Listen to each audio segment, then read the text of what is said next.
السكين الحنين الرؤوف الرحيم. أما بعد فأعوذ بالله من الشيطان الرجيم. بسم الله الرحمن الرحيم. خلق الموت والحياة ليبلوكم أيكم أحسن عملا. صدق الله العظيم وصدق رسوله النبي الكريم. إن الله وملائكته يصلون على النبي یا ایہا الذین آمنوا صلوا علیہ وسلموا تسلیما. تمام احباب دعوت بلند نبی پاک رؤوف الرحیم صلی اللہ علیہ وآلہ وسلم پر ہدیہ درود و سلام پڑھیں گے. کوئی خاموش نہ رہے، جو درود پاک پڑھنا چاہتا ہے وہی پڑھ لیں. اللہم صلی علی سیدنا وسندنا ومولانا محمد وبارک وسلم وصلوا علیہ. تھی جس کے مقدر میں گدائی تیرے در کی، تھی جس کے مقدر میں گدائی تیرے در کی، قدرت نے اسے راہ دکھائی تیرے در کی. رویا میں بہت اس شخص کے قدموں سے لپٹ کر جس نے بھی کوئی بات سنائی تیرے در کی. آیا ہے نصیر آج تمنا یہی لے کر کہ پلکوں سے کیے جائے صفائی تیرے در کی. کیا دیجیے سبحان اللہ. کہ دل میں تمنا، دل میں حسرت یہی ہونی چاہیے کہ اللہ کا گھر ہو تب بھی صفائی کریں تو اپنی آنکھوں کی پلکوں سے کریں. اگر محبوب علیہ السلام کا روضہ مبارک ہو اور دل عشق و محبت میں اگر پر نور ہو تو پھر وہ دل یہی کہے گا کہ آقا کریم صلی اللہ علیہ وآلہ وسلم کے لیے جس مالک نے اس کائنات کو بنایا ہے، جس خالق نے مجھے پیدا فرمایا ہے، جس مالک و خالق نے اس ساری دنیا کو بنایا ہے، اس خالق نے جس محبوب کے لیے سب کچھ بنایا ہے، اگر محبوب علیہ السلام کے روضے مبارک کو اگر اپنی آنکھوں کے پلکوں کے ساتھ اگر مجھے صفائی کرنے کا موقع مل جائے اور کیا چاہیے، اور کیا چاہیے. اور حسرت اور تمنا یہی ہونی چاہیے. دوستو بزرگوں، جو آیت کریمہ جو میں نے پڑھی ہے، اللہ رب العزت فرماتا ہے خلق الموت والحیات لیبلوکم ایکم احسن عملا، کہ ہم نے موت اور زندگی کو اس لیے پیدا فرمایا تاکہ تمہیں جانچیں، تمہیں پرکھیں، تمہیں آزمائیں کہ تم میں سے عمل کے لحاظ سے بہتر کون ہے. اگر آج ہم اپنے آپ کا محاسبہ کریں، اپنے دل کا محاسبہ کریں کہ کیا ہم آج اپنے اعمال کا محاسبہ کرتے ہیں، عمل کے لحاظ سے ایک دوسرے سے بہتر ہونا پسند کرتے ہیں، یا مال کے لحاظ سے ہم ایک دوسرے سے بہتر ہونا پسند کرتے ہیں، تو تقریباً زیادہ فیصد یہ ہوگا کہ ہم مال کے لحاظ سے ایک دوسرے سے بڑھنا پسند کریں گے.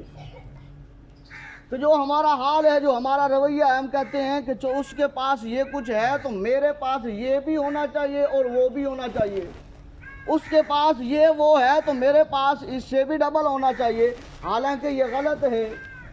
حالانکہ اعمال کو دیکھنا چاہیے. اگر یہ میرا بھائی، یہ میرا بزرگ، یہ میرا دوست، یہ میرے چاہنے والا، یہ میرا عزیز، یہ میرا پیارا اگر 5 نمازیں اللہ کے گھر میں آ کر باجماعت پڑھ رہا ہے تو میں بھی 5 نمازیں باجماعت بھی پڑھوں گا اور 7 اشراق بھی پڑھوں گا تاکہ میں عمل کے لحاظ سے اس سے بہتر ہو جاؤں.